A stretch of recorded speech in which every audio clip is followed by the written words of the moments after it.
Ciao a tutti, oggi voglio farvi vedere questo Aovo T1 Pro, nuovo monopattino di Aovo, o meglio è una rivisitazione di una vecchia versione, perché se vi ricordate più o meno nel 2021 avevo provato un monopattino simile, l'Aovo M365, se non sbaglio l'avevo provato a Imola nel 2021 proprio, ed è più o meno una copia dei primi Xiaomi, i monopattini economici, ma questa qui è una piccola rivisitazione perché ci sono le sospensioni che nell'uso insomma non è che migliorano chissà che cosa, alla fine è sempre un monopattino e l'unica cosa che rimane almeno è un buon prezzo a dir poco ottimo, prezzo di partenza già molto interessante. Comunque vi dico tutto alla fine, ripartiamo dall'inizio perché acquistandolo direttamente dal sito Aovo, sito ufficiale, i magazzini sono situati in Europa, quindi vi arriva in una settimanina circa, ma in 4 giorni è arrivato e il montaggio è semplicissimo, bastano esattamente 10 minuti. Imballo piccolissimo, arriva in perfette condizioni con all'interno l'alimentatore, le viti per il manubrio e le relative brugole. Comunque non sono più abituato a avere degli imballi così piccolini, ho sempre delle bike enormi e mi ha fatto strano. Come vi dicevo, per il montaggio non abbiamo molto da fare, oltre a fissare le viti qui sotto sul manubrio c'è anche questo piccolo aggancio per gli accessori oppure per ripiegarlo, perché sul parafango c'è l'asola per agganciare il manubrio ma non arriva fino lì.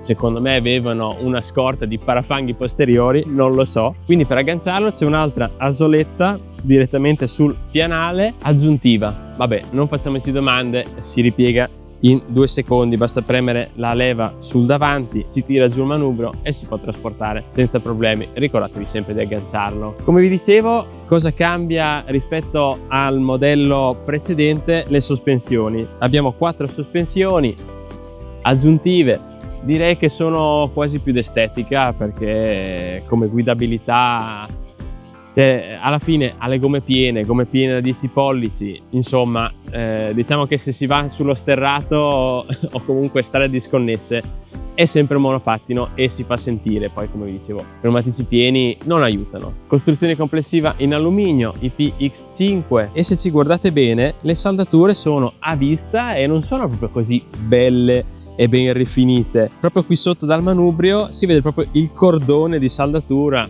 L'importante è avere un mezzo sicuro. Peso complessivo del monopattino 14 kg e comodissimo. Se avere un monopattino così leggero è comodo e tanto rispetto alle leggi italiane, quindi è perfetto. Motore da 350 watt, batteria da 10,4 ampere, trazione anteriore e freno disco solo posteriore. C'è anche il freno elettronico e basta leggermente sfiorare la leva del freno e interviene solo quello elettronico per dare una leggera frenata. Freno elettronico che interviene dai 10 km/h in su. Dopo c'è il freno a disco. Prima cosa da fare è collegare l'app ufficiale. Qui sul manubrio c'è il QR code, si scarica l'applicazione Tuya Smart, una delle tante app che io in casa controllo le luci e vari accessori smart, anche le prese wifi, però si collega anche il monopattino. Si può vedere la batteria residua in percentuale, i chilometri percorsi, attivare le luci, il cruise control e la partenza da fermo,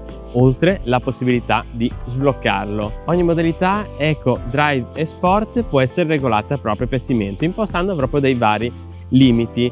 Di default è 10, 15, 20, ma si possono modificare tutte a piacimento e la modalità Sport può raggiungere anche i 60 km/h. Si può impostare proprio al massimo e alla fine quelle velocità non li raggiunge assolutamente.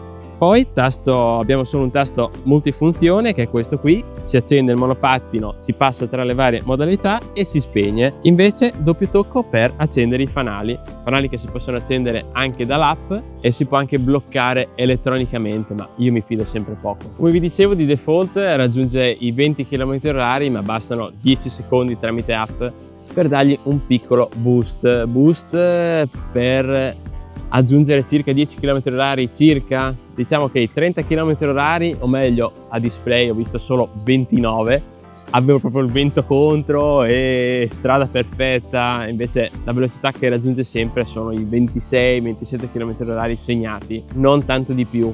quindi vedete voi se sbloccarlo o meno. E mi raccomando, solo in strade private. Si nota la leggerezza, la facilità di manovra, come anche la frenata, dove il 90% delle volte basta usare solamente il freno elettronico e il freno a disco non interviene quasi mai, basta poco per arrestarsi. Il tutto è molto graduale, sia freno che acceleratore. Dopo, se lo sbloccate, i primi chilometri orari non è facile mantenere quella velocità, ma se lasciate tutto di default è tutto molto graduale. Il pianale è molto comodo, ricoperto da una gomma antiscivolo, e sotto c'è la batteria di 10,4 ampere. Più o meno riesce a coprire quei 30-35 km di distanza anche da sbloccato, e si ricarica in 5 ore circa con l'alimentatore proprietario. Infine si rende visibile in notturna con il fanale anteriore e il fanale posteriore sul parafango. Alla fine non c'è molto da aggiungere, è un monopattino che alla fine conosciamo già e sono sicuro che l'avete utilizzato almeno una volta, ed è solamente un piccolo refresh almeno per quanto riguarda l'estetica, ed è una versione 2025. Prezzo rimasto invariato, sul sito ufficiale sempre rimasto a 250 euro, prezzo più basso che ho visto 220 euro. E se ho qualche coupon, comunque cercherò sempre di aggiornare i coupon, li lascio qui sotto in descrizione oppure nell'articolo. Mi ero proprio dimenticato che avere un monopattino così leggero è comodissimo da caricare in auto e scaricarlo al momento del bisogno. Diciamo che questo qui è un monopattino che potrebbe essere un accessorio fisso da tenere sempre in automobile, così nel momento del bisogno si scarica, si usa e si ritorna in auto. Si parcheggia l'auto un pochino più distante, se non si trova parcheggio in centro. Ecco dai, diciamo questo qui è il mio utilizzo tipo. Poi mi raccomando, sempre casco in testa, in strade private come dove sono io ora non c'è bisogno, ma utilizzatelo sempre se le normative non cambiano e non aggiungeranno altre restrizioni. Insomma, per qualsiasi altra informazione contattatemi pure, e alla prossima su YouWinBlog.